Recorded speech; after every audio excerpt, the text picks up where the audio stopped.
السلام علیکم ورحمۃ اللہ وبرکاتہ۔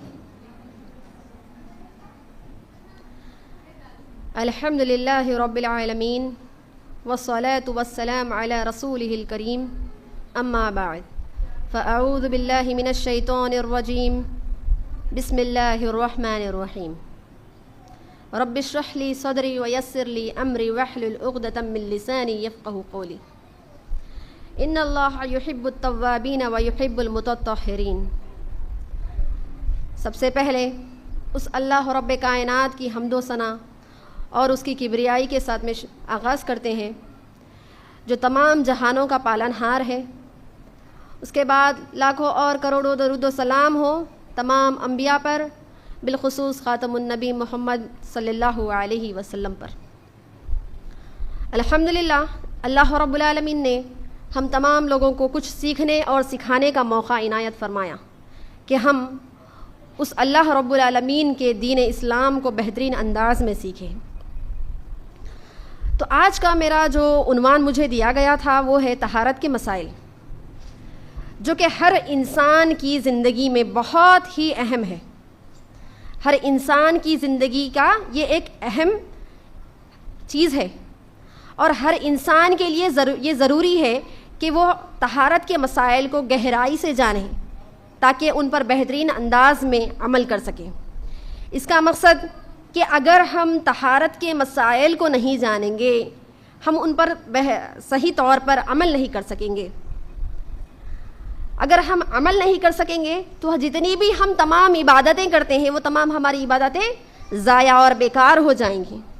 لہٰذا ہر مسلمان کے لیے ضروری ہے کہ وہ طہارت کے مسائل کو بخوبی سیکھنے کی کوشش کریں۔ جس طرح سے اللہ رب العالمین نے سورۃ البقرہ آیت نمبر 222 میں فرمایا، ان اللہ یحب التوابین ویحب المتطہرین۔ یہ آیت غور و فکر کرنے والی آیت ہے کہ اس میں اللہ رب العالمین فرماتے ہیں ان اللہ یحب التوابین۔ تو اس آیت کے پہلے ٹکڑے کو اگر ہم غور کریں گے تو اس میں ہمیں یہ بات سمجھ میں آتی ہے، ان اللہ یحب التوابین، کہ اللہ رب العالمین بے شک کن لوگوں کو پسند کرتا ہے؟ کہ یحب التوابین، جو توبہ اور استغفار کرتے ہیں، جو توبہ کرتے ہیں، اللہ رب العالمین ایسے بندوں کو پسند کرتا ہے۔ وَيُحِبُّ الْمُتَطَّهِرِينَ، اور کیسے بندوں کو اللہ رب العالمین پسند کرتا ہے؟ جو پاکی اور صفائی اختیار کرتے ہیں، جو پاک صاف رہتے ہیں، اللہ رب العالمین ان بندوں کو اللہ رب العالمین پسند کرتا ہے۔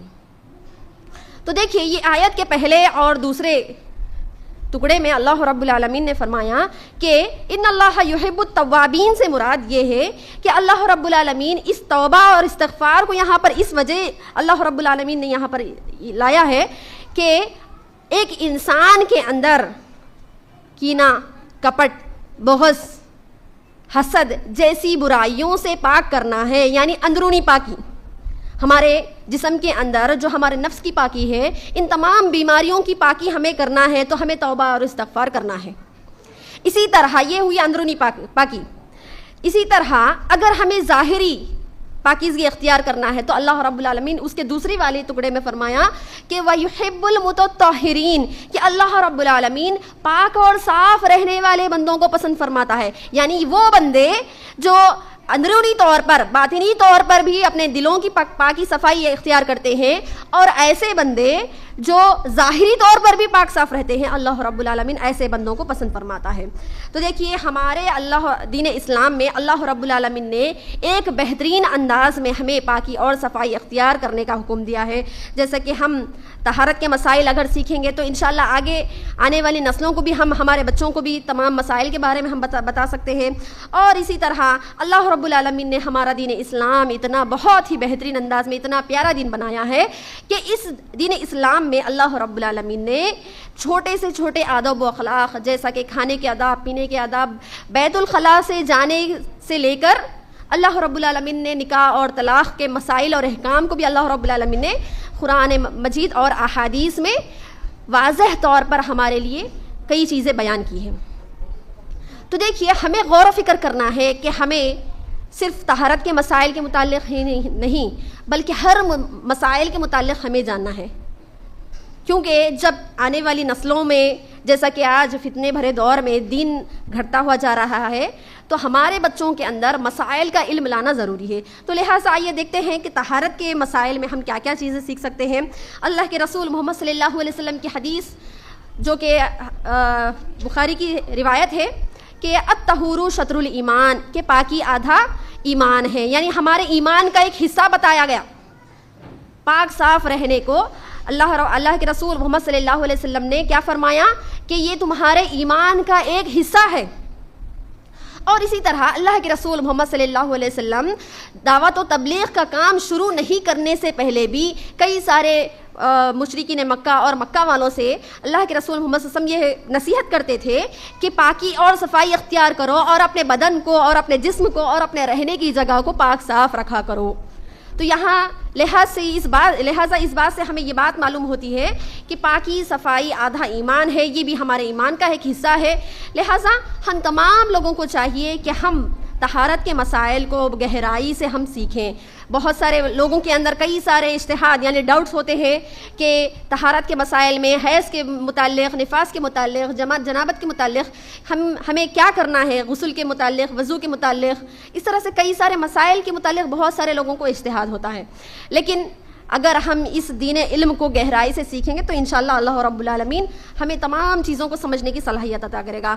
تو دیکھیے جس طرح سے سب سے پہلے اللہ رب العالمین نے ہمیں دین اسلام میں طہارت کے مسائل میں قضائے حاجت کے بارے میں بھی سمجھایا ہے.